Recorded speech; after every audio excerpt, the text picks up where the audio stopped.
About 3 years ago, I beat Dark Souls 3 using only unarmed attacks. In the same week, I beat half of the first game up to see if the scaleless. I then lost half of that run's footage. Footage I know exists because of this Iron Golem clip where I am audibly listening to Joseph Anderson. Skyrim might be improved by that, I'm not sure. So from here we can see that certain things have to be true about combat for this extreme.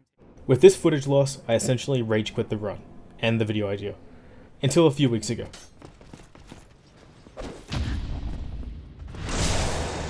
Yeah, I've still got it.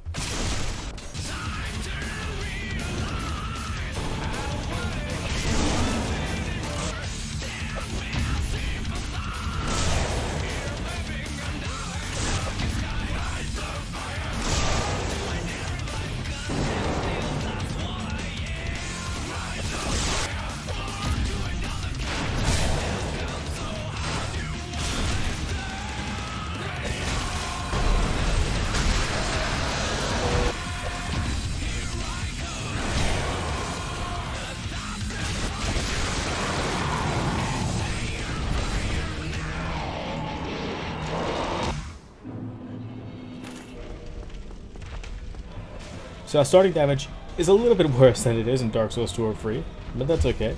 Once we've got some points into strength and start scaling, it won't even matter. To demonstrate this, let's restart with Bandit. My usual choice for starting class is Knight, for the early HP and stamina, but in a run like this, any damage we can get from strength is going to...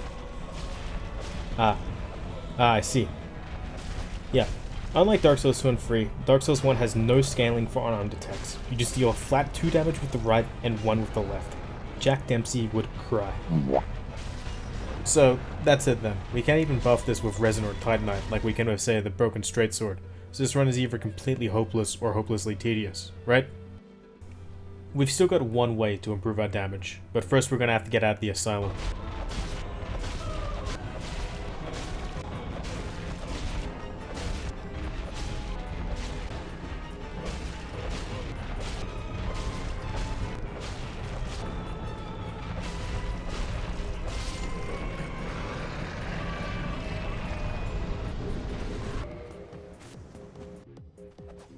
Now that we're at Firelink, there is one thing in the game that can increase your base unarmed damage. I'm sure the thumbnail or the title of this video gives it away. From Firelink we're heading down. There's a Firekeeper soul down here and then Yulon on the ruins that we can grab for no consequences, so we'll take that.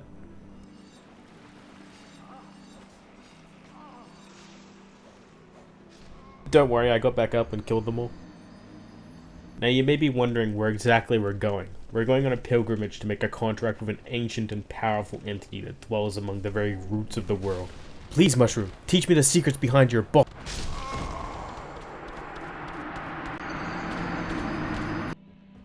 Beggars can't be choosers, so we're gonna have to visit the second best boxing coach in Lordran.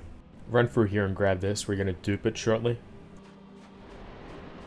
And then it's just a matter of running for our lives. That's somewhat concerning. It's fine. Taking some damage is okay. Just try not to die. Our pilgrimage is rewarded by the ancient dragon, who has read Jack Dempsey's championship fighting 1,000,000 times. What?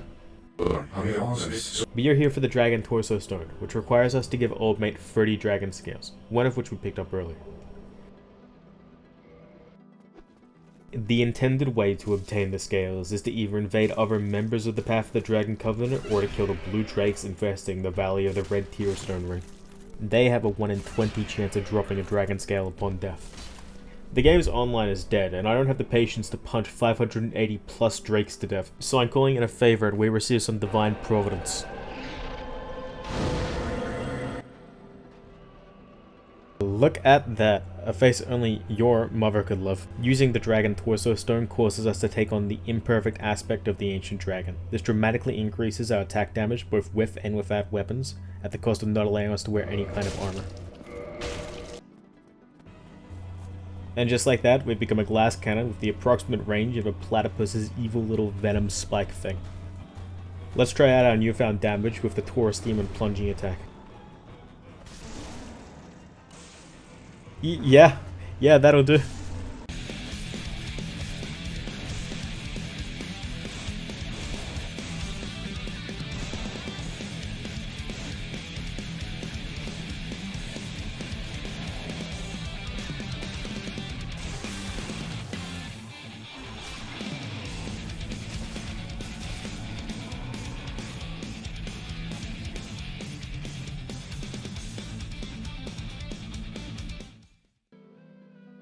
After killing gargoyles, there's another firekeeper soul we can pick up here.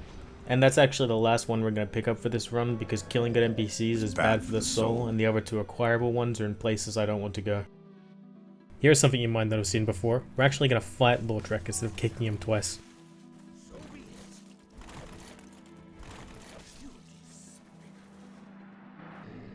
Blight down. So I walk into Quelaag's boss arena with unrepentant arrogance. The last time I was here I killed her without taking any damage.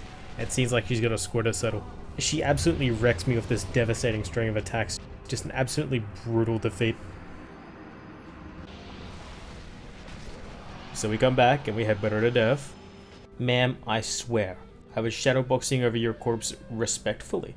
On that note, we should probably briefly talk about the dragon form rolling attack. When we do a light attack coming out of a roll, our character does this fast little headbutt animation. I'm not sure if this is just placebo, but I'm absolutely convinced this is better reach than the normal light attack. I like the famous Zweihander poke. Sense Funhouse is always pretty hit or miss for me. I either first try it, or I get knocked off of every possible ledge. I suppose this is one of those runs then.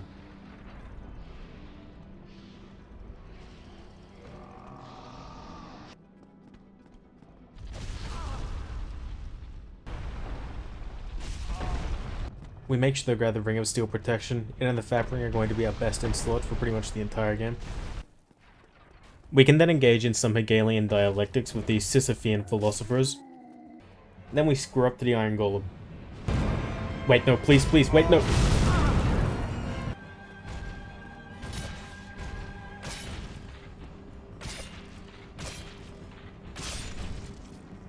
Not even close. I'm not gonna lie, I much prefer the bird.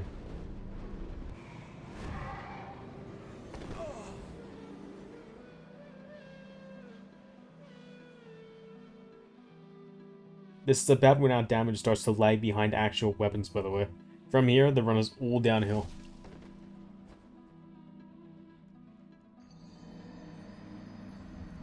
Fun fact here, the Dragon Torso Stone Roar actually staggers Painting Guardians enough to sometimes knock them off the rafters.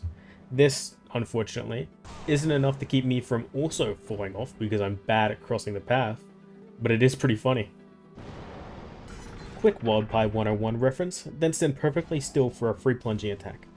Nice. From there, we cleanly evade the demons and parry the archer.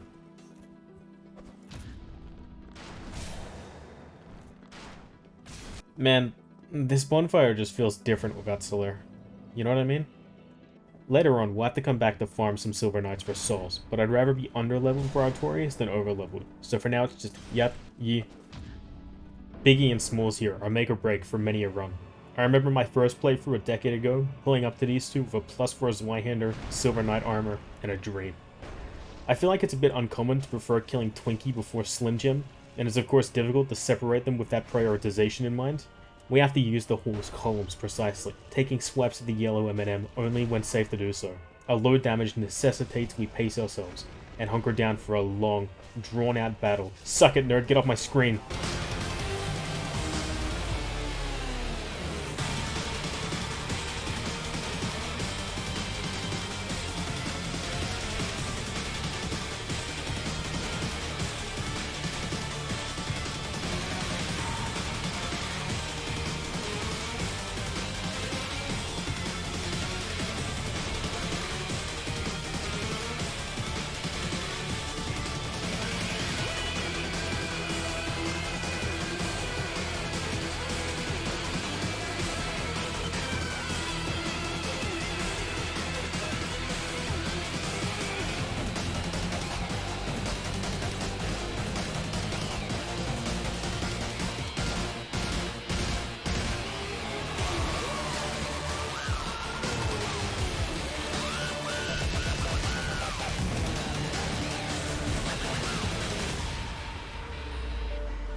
Oddly enough, there's seemingly no way to actually punch the illusion of Guinevere. I don't particularly mind because I don't usually fight Gwyndolin anyway, but it's just kind of weird.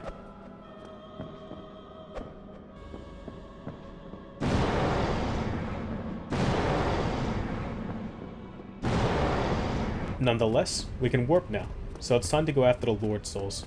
Seemingly no matter how many times I fight them, the Crystal Hollows in the Duke's Archive never fail to be a pain in my ass. Let's reciprocate. We're gonna do Archive skip, and this will come back to bite me later on when I decide that I want footage of the other 2 Firekeeper Souls, and have to go back through the entire game to get that footage. So, Archive skip, bonfire, outside, cave. We break Steve's only copy of Persona 4, Dancing All Night, and he gets very upset. Fortunately, Steve is a super easy fight. You just hug his armpit and he can't even touch you. So because we got cursed, we need to take a quick little detour.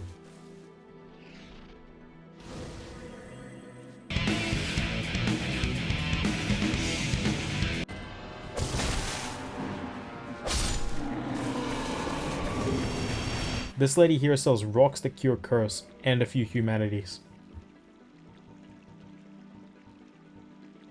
Once again, not being able to equip armor is our biggest weakness, but after a bit of chugging,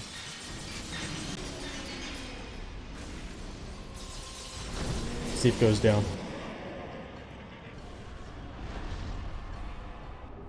Next up is the Tomb of the Giants. I have a lot of practice with the catacombs, so some careful rolls get us to the safety of Pinwheel's boss fog, and that fight goes about as you would expect. Into the dark, and Patches kindly gives us access to a skull lantern, which we use to navigate our way to Skeleton Man, who is part skeleton, part of a skeleton. Not having a divine weapon makes the ad skeletons in his fight a bit of a pain, but Nito is kind enough to somewhat regularly take them out for us. Most of my patience later, Nito goes down. Now it's time for one of the most emotionally poignant moments in all of Dark Souls. A punch-up with a dog at the Lincoln Memorial.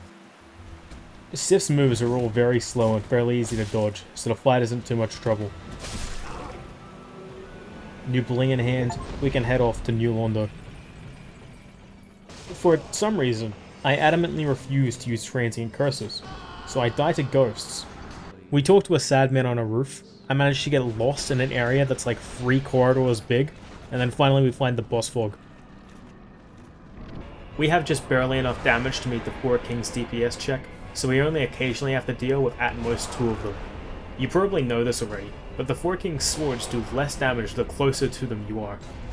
Combined with the fact we've only been leveling Vit and Endurance this whole run, when we're close enough to punch, we take basically no damage from being hit.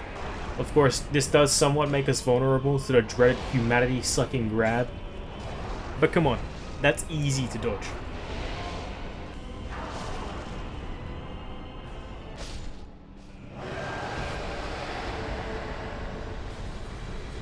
With only the Bed of Chaos left, let's get the DLC started.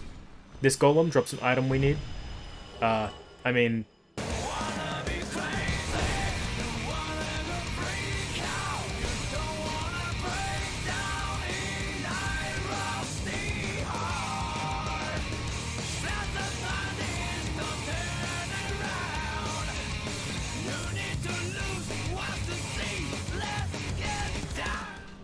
This golem drops an item we need, and with that, we're off to Ulasil. The Sanctuary Guardian's aggression is foreshadowing for what's to come in the DLC, and to be honest, I find it to be one of the more difficult fights in the game. Eventually though, just like every other boss, we take it down.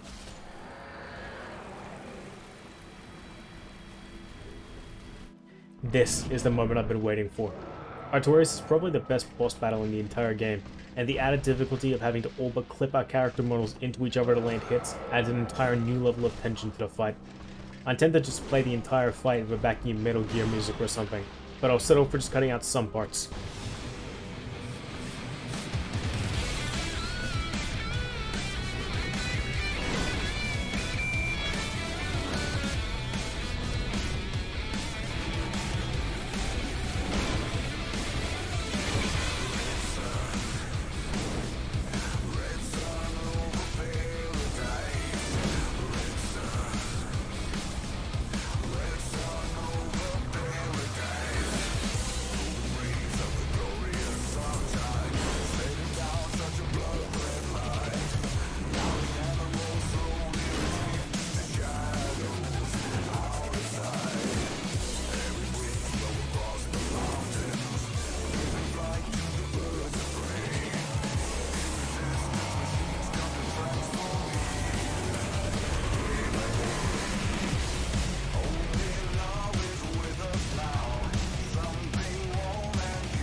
After 2 hours of IRL time fighting Artorias, we managed to put him to rest. The Calamite fight goes much more smoothly, and it takes just a few tries to prove who the best dragon is.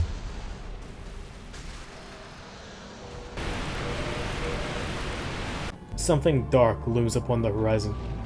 But let's take a little detour to Lost Islip. Ceaseless discharge? More like, ceased discharge. Fire Stage Demon is definitely one of the Dark Souls bosses. Centipede Demon, though, does give us a little bit of trouble because its hitbox sucks. Powering through, we get to the best, funnest, most intelligently designed boss in the entire game, the Bed of Chaos.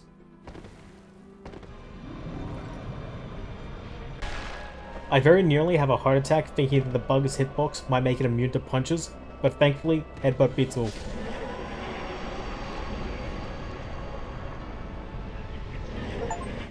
Now all that's left is the big two, Manus and Gwyn. Into the abyss. You forgot Gaping Dragon? You forgot Moonlight Butterfly! Oh, and Stray Demon.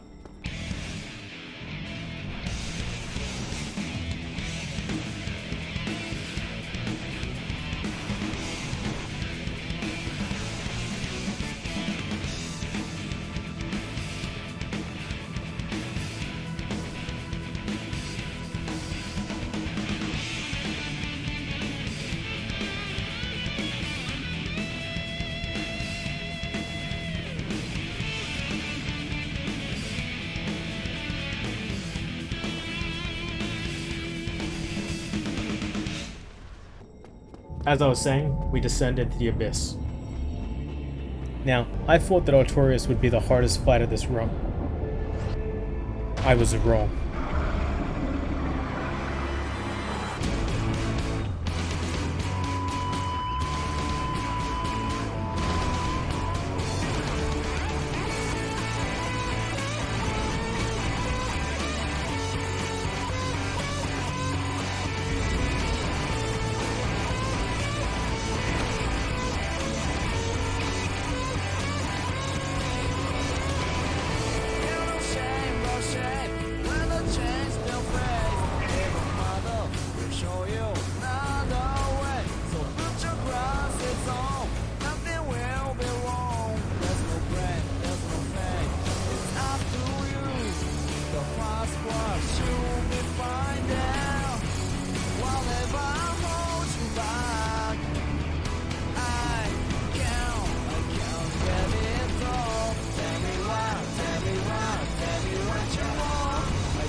Over the next few hours, we become very familiar with the run back to Manus' boss room, trading Estus charges for humanity drops as we go. Consuming them gives us a buff to our resistances, on top of being a full heal, so I use them pretty much as they drop.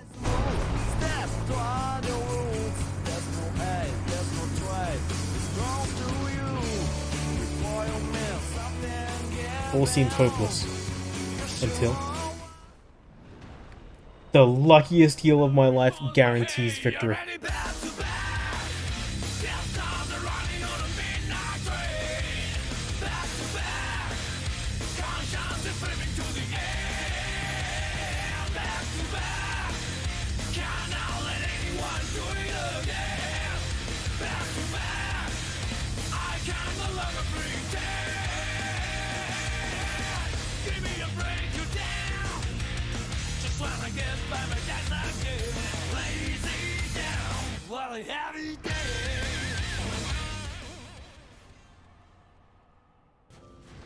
And that's the run. Ultimately, it wasn't as fun as the Dark Souls free fist only playthrough, although we obviously did a bit more damage because of dragon form, between not being able to wear armor and the, let's say, antiquated engine of DS1. Compared to DS3, I honestly think this was more, if not difficult, than taxing. Well, thank you for watching, and tune in next time to watch me lose my mind in Dark Souls 2, the last and longest game of the trilogy.